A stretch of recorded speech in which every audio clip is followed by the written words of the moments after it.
नमः। ॐ श्री सरस्वत्यै नमः। ॐ श्री गुरुभ्यो नमः।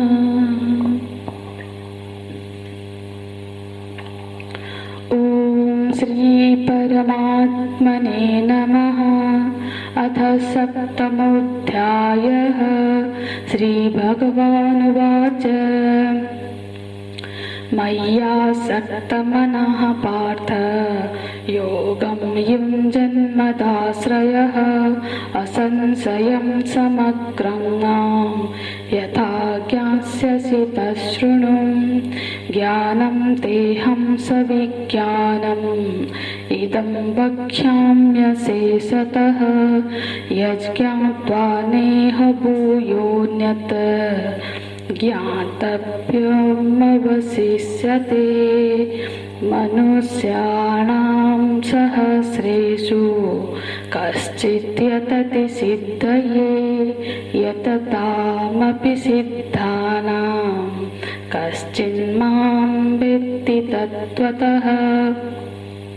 भूमिरापो नलो वायुः खं मनो बुद्धिरेव च अहंकार इति यं मे भिन्ना प्रकृतिरष्टधा। अपरेयमितस्त्वन्यां प्रकृतिं विद्धि मे परां जीवभूतां महाबाहो ययेदं धार्यते जगत्। एतत् योनीनि भूतानि सर्वाणीत्युपधारय अहं कृष्णस्य जगतः प्रभवः प्रलयस्तथा। मत्तः परतरं नान्यत् किञ्चिदस्ति धनञ्जय। मयि सर्वमिदं प्रोक्तं सूत्रे मणिगणा इव।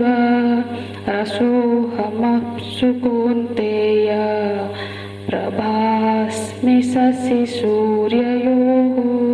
प्रणवः सर्ववेदेषु शब्दखे पौरुषं नृषु।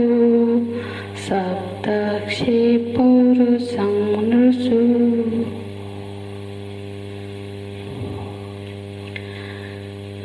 भगवान सर्वप्रथम दो प्रकृतियों का वर्णन करते हैं। मेरी दो प्रकृतियां हैं, उनमें से एक अपरा प्रकृति और दूसरा है परा प्रकृति। और ये जो सृष्टि है, ये दोनों प्रकृतियां ही इस सृष्टि के कारण है। पर फिर भी ये कृत नहीं है, तो ये दोनों प्रकृतियां ही कृत नहीं है, इसलिए वो प्रकृत है। अनादि है, कृत नहीं है, पर ये दोनों स्वतंत्र नहीं है। ये मुझ पर आश्रित है, क्योंकि जो ब्रह्म तत्व पर ही ये जो अष्टधा प्रकृति और जीव प्रकृति, ये दोनों ही प्रकृतियां ब्रह्म तत्व पर ही आश्रित है। इसलिए भगवान कहते हैं कि ये मेरी प्रकृति है। मेरी जो प्रकृति है, मतलब ये कहने का अभिप्राय नहीं है कि उन्नसिक प्रभुत्व बताना नहीं है, ये आश्रित है। परमात्मा की स्वयं की दृष्टि से कैसा है?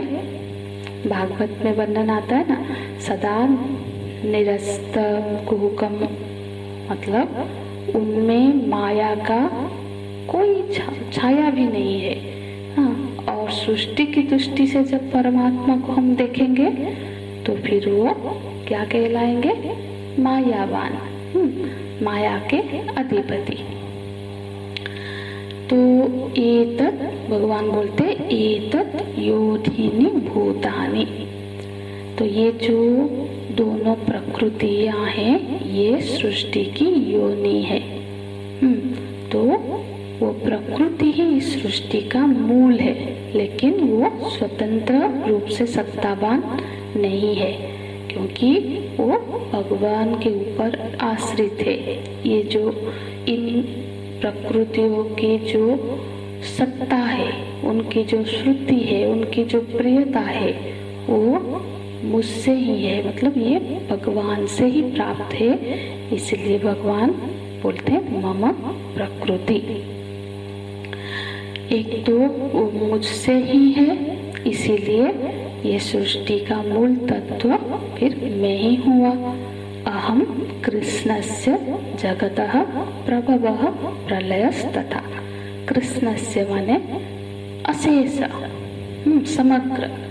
तो समग्र जगत का जो प्रभाव है वो मुझसे ही है। प्रभाव माने उत्पत्ति। तो पर ये सीधे सीधे प्रभाव स्थान में नहीं हूँ। सृष्टि और ब्रह्म के बीच में ये दो प्रकृतियां हैं, ये हमें ध्यान रहना चाहिए। क्योंकि जो निरुपाधिक ब्रह्म तत्व है वो किसी का कारण नहीं है, वो तो निर्विशेष तत्व है, वो किसी का कारण नहीं बन सकता। तो उसमें जो सृष्टि की कारणता है वो उपाधिक है। और उपाधि क्या है? ये प्रकृतियां, अष्टधा प्रकृति, जड़ प्रकृति, और एक है जड़ प्रकृति और दूसरा है जीव प्रकृति। तो तत्व दृष्टि से देखा जाए तो भगवान के सिवाय कुछ भी नहीं है। श्लोक 7 में भगवान बताते हैं, मत्त परतरम नान्यत् किंचित् अस्ति धनंजय। हे धनंजय, मेरे सिवाय, मुझसे भिन्न वस्तु रूप से कुछ भी तो है ही नहीं। और जगत की दृष्टि से जगत के हर रूप में, जगत के हर नाम में मैं ही व्याप्त हूँ। माने जगत के हर नाम, हर रूप मुझ में ही पिरोया हुआ है। क्या बोलते हैं? मयि सर्वमिदं प्रोक्तम सूत्रे मणिगणा इव। जैसे धागे में अनेक सारी मणियाँ पिरोई हुई हो, मणियों का जो धागा है उसमें क्या है? जैसे पूरा मणियाँ है, वो उसमें जो धागा है, हर मणि में जो धागा गया हुआ है वो एक ही है। और जब हम माला देखते हैं तो हमारी नजर सिर्फ मणियों में मणियाँ दिखाई देती है, हम धागा नहीं देख पाते हैं। जबकि ये सच्चाई है कि मणियाँ धागे पर ही आश्रित है। धागे के बिना एक भी मणि रह नहीं सकती। इसीलिए जगत को देखते हुए हमको वो धागा रूप ब्रह्म तत्व का को भी नजर हमारी जानी चाहिए उसकी तरफ, है ना। तो फिर भगवान ये 2 श्लोकों में बताते हैं कि ब्रह्म के रूप परमात्मा के ओर से देखे तो सिवाय परमात्मा तत्व के कुछ और है नहीं। यदि जगत को सत्य मानते हुए जगत की दृष्टि से देखे तो जगत में जो हर नाम, हर रूप ब्रह्ममय ही है। उस सब में जो एक धागा के रूप में सबके जो आश्रयभूत तत्व है वो ब्रह्म तत्व ही है। तो फिर मन में ये प्रश्न आता है कि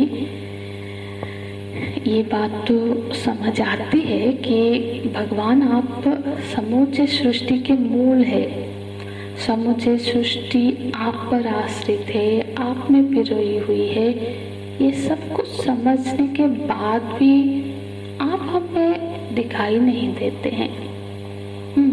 नाम दिखते हैं, रूप दिखते हैं, पर आप नहीं दिखाई देते हैं।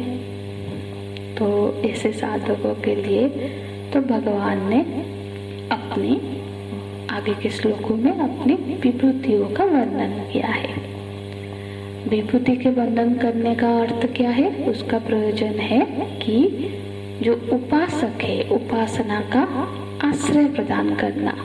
जो उपासक है वो भगवान के उपस्थिति को कहाँ कहाँ देख सकता है, कहाँ कहाँ वो महसूस कर सकता है भगवान की उपस्थिति को। क्योंकि भगवान के स्वरूप का तो वर्णन भगवान ने कर लिया, भगवान के स्वरूप का उसने वर्णन पढ़ा, पर अभी वो उपासक है, वो चाहता है कि मुझे ऐसा आश्रय मिले जहाँ मैं प्रभु जी को देख सकूं, प्रभु जी की उपस्थिति को महसूस कर सकूं, है ना।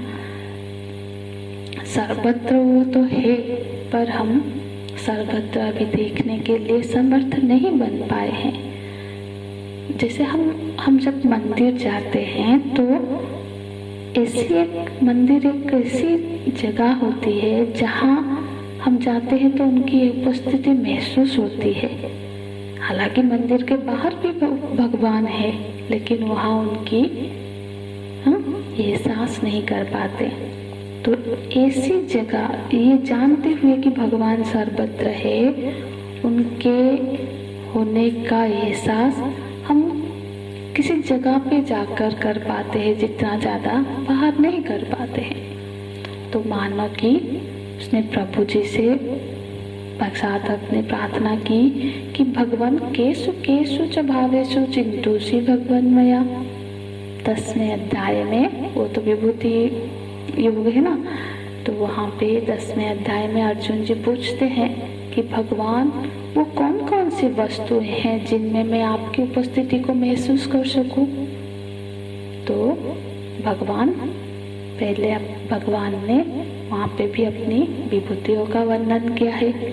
पहले तो भगवान ने ये बताया कि सर्व रूप में मैं ही हूँ। अहं कृष्णस्य जगतः मत्तः परतरं नान्यत् किंचित् अस्ति धनंजय। ये तो भगवान ने पहले बता दिया कि मेरे अलावा कुछ और है नहीं, सर्व रूप में मैं हूँ। पर ये अकाट्य सिद्धांत है फिर भी, लेकिन सर्व रूप में मेरी होने पर भी उपासना, उनको महसूस करना, को जान पाना कठिन होता है। तो भगवान कृपावश कुछ आलंबन देते हैं, अपनी विभूतियों का वर्णन करते हैं। विभूति का अर्थ है कि जहाँ भगवान की होने की खबर मिले।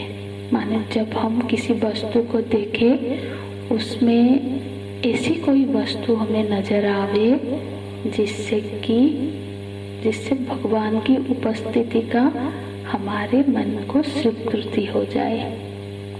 जैसे दृष्टांत के लिए हमें देखे तो कोई एक व्यक्ति है जो बहुत तेजस्वी है, प्रभाववान है, आकर्षक है, ऐसे कोई बिल्कुल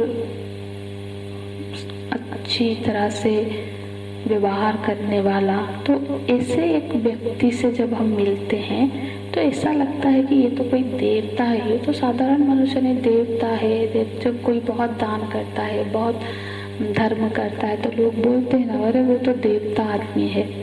तो इस तरह से देवता आदमी है तो व्यक्ति ही, पर उनमें दैव गुण इतना प्रकट होता है कि उनको देवता के रूप में देखा जाने लगता है। तो ठीक इसी तरह से कोई व्यक्ति है, बहुत दुष्ट होता है, गाली गुजल करता है, चोरी तस्कर करता है, तो बोलते हैं ना, अरे वो मनुष्य नहीं, राक्षस है। तो है तो वो भी मनुष्य ही, पर कुछ गुणों के कारण उसमें राक्षस है, ऐसा बोलते हैं। तो फिर अब भगवान ने तो कहा कि मेरे सिवा कुछ नहीं है, मैं तो सर्वत्र हूँ। तो भगवान तो उसमें भी है, पर जब हम उस व्यक्ति से मिलते हैं जिसको हमने राक्षस स्वभाव वाला बताया, तो फिर क्या होता है ना, उसमें भगवान की उपस्थिति को महसूस करना कठिन लगता है। ये जानते हुए कि सर्व रूप में भगवान ही है, पर इस रूप में भी भगवान ही है इसमें, जो अभी मेरे को डांट रहा है, मेरे से गंदी बात कर रहा है, वो हमको मुश्किल पड़ती है। और जो दैव संपन्न वाला व्यक्ति है, उसमें भगवान की उपस्थिति थोड़ा आसान हो जाता है।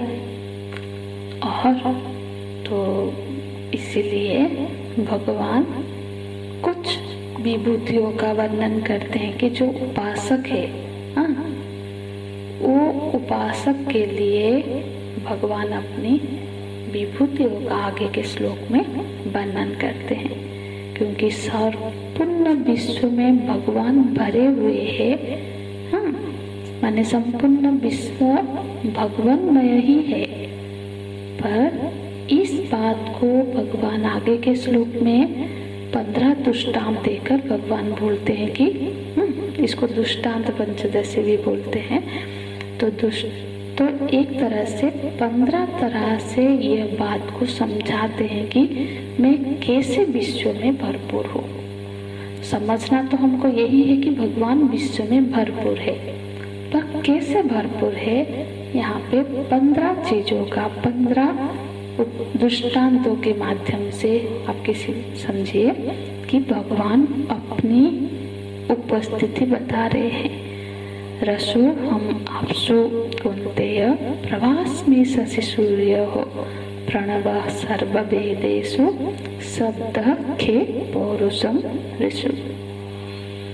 इसको विस्तार से कल की कक्षा में चर्चा करेंगे। हरिओम तत्सत। ओम पूर्णमदः पूर्णमिदं पूर्णात् पूर्णमुदच्यते पूर्णस्य पूर्णमादाय पूर्णमेवावशिष्यते। ओम शांति शांति शांति। हरि ओम। श्री गुरुभ्यो नमः। हरि ओम।